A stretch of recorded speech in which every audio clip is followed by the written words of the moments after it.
Salut à tous, la France va bien. Nouvelle explosion de violence dans le football amateur ce dimanche 9 février, un match de Régional 2 entre les U20 de Damary Lélis et de Meaux a viré tout simplement au cauchemar. À la mi-temps, une violente altercation a éclaté impliquant des spectateurs et des joueurs. Dans ce chaos, un jeune homme de 18 ans a été poignardé et a dû être évacué en hélicoptère. Son pronostic vital est malheureusement engagé.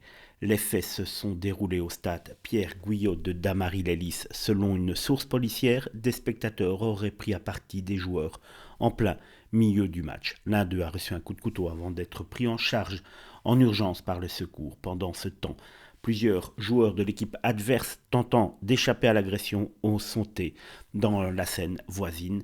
Heureusement, ils ont pu être récupérés sains et saufs. Rapidement, la police a procédé à l'interpellation de deux individus, mais leur implication dans les violences n'est pas encore confirmée. Une enquête a été ouverte par le commissariat de Mélin-Val de Seine avant de déterminer les circonstances exactes de cette dispute. Pour l'instant, le FC Damary-Lélis n'a pas souhaité s'exprimer sur l'affaire. Alors que le football amateur est censé être un vecteur de valeur et de fair-play, ces incidents rappellent que la violence gangrène de plus en plus les compétitions locales, mais aussi toute la France. Une question se pose: comment enrayer cette spirale infernale et garantir la sécurité des joueurs, des spectateurs?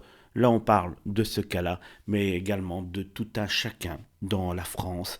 Moi, j'ai bien une petite idée, mais cela ne va pas plaire à beaucoup de monde.